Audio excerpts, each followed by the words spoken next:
Tahukah kamu, jika di bumi ada 193 negara dengan jumlah penduduk yang mencapai 8 miliar jiwa? Dengan jumlah penduduk sebanyak ini, muncul berbagai permasalahan yang kompleks. Adalah memenuhi kebutuhan akan bahan makanan, air, energi, dan lain sebagainya.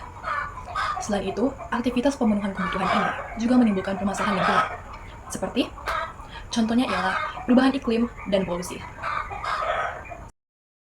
Butuh kerjasama antar pihak di berbagai wilayah untuk dapat diselesaikan dengan baik. Nah, jadi bagaimana sih bentuk kerjasamanya? Yuk kita perhatikan poin-poin berikut. Dari keseluruhan permukaan bumi, hanya sepertilapan yang bisa dihuni oleh manusia. 3/4-nya berupa lautan, dan selebihnya adalah wilayah gelap. Pegunungan tinggi dan wilayah lainnya yang tidak layak huni. Bagian bumi yang dihuni oleh manusia terbagi ke dalam 5 benua.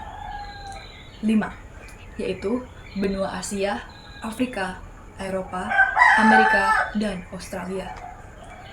Sementara itu, bagian bumi yang jarang ditinggali adalah benua Antartika.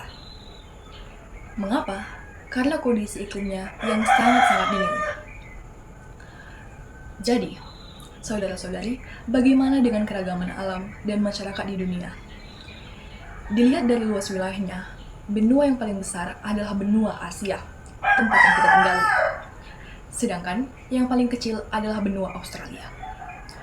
Benua Asia, Afrika, dan Australia dikenal dengan beragam flora dan faunanya. Contohnya, benua Afrika dikenal dengan hewan berukuran besar, seperti kuda Nil, gorila, dan gajah Afrika. Sedangkan benua Australia memiliki flora dan fauna yang khas. Contohnya seperti pohon eukaliptus dan kanguru. Di benua Amerika bagian selatan terdapat hutan hujan tropis, yaitu hutan hujan tropis terbesar bernama hutan Amazon. Sementara benua Eropa memiliki lahan hutan yang luas dengan iklim subtropis atau dingin, karena keadaan alam dan proses perkembangan yang beragam. Kehidupan masyarakat di dunia juga memiliki corak yang beragam. Misalnya, dalam hal etnik atau suku. Bukan hanya suku atau etnik, bahasa dan agama juga. Ada ribuan etnik dan ragam bahasa di dunia. Indonesia sendiri memiliki lebih dari 1.000 suku dan ratusan ragam bahasa. Lalu, bagaimana sih awal mula terjadinya interaksi dan kerjasama antar wilayah di dunia? Nah, daerah aliran sungai yang subur merupakan tempat awal perkembangan kebudayaan manusia. Jadi, terdapat beberapa peradaban yang telah mencapai puncaknya di era kuno, seperti peradaban di lembah sungai, khususnya lembah sungai Eufrat dan Tigris, di zaman Mesopotamia.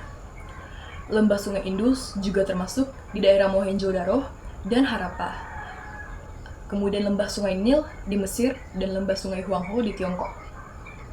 Catatan interaksi awal antar peradaban ditemukan dari peninggalan peradaban lembah sungai Indus dalam bentuk stempel gelut.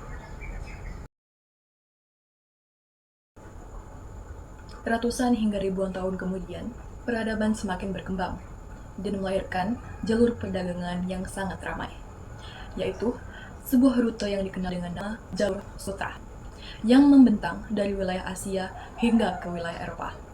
Jalur ini menjadi sarana penghubung yang membuka interaksi politik dan ekonomi antar peradaban pada zaman kuno.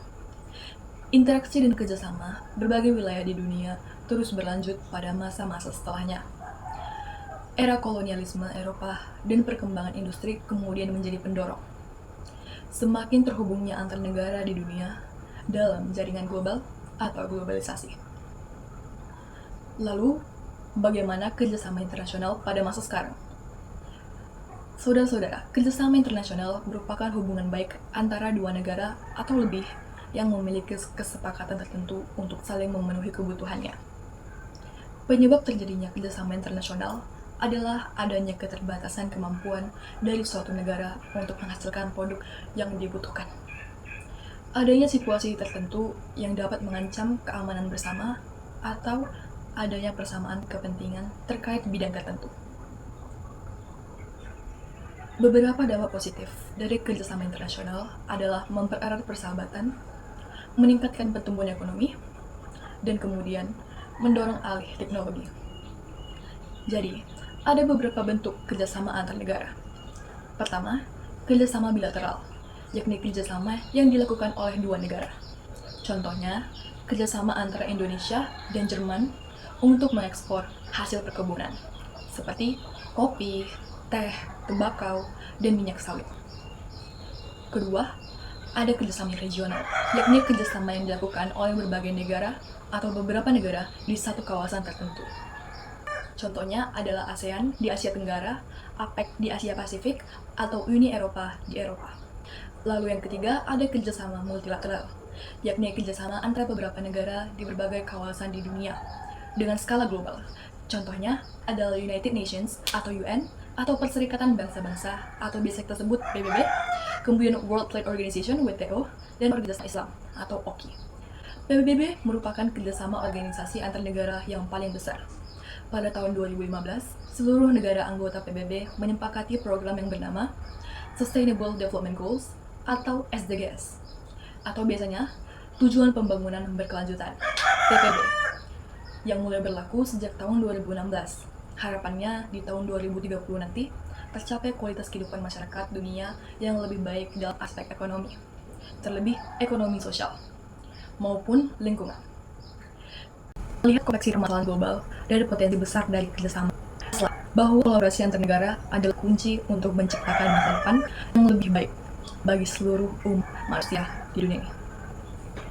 Dengan terus memperkuat ikatan kerjasama, kita semua dapat mengatasi tantangan, berbagi inovasi, dan membangun dunia yang lebih adil dan berkelanjutan.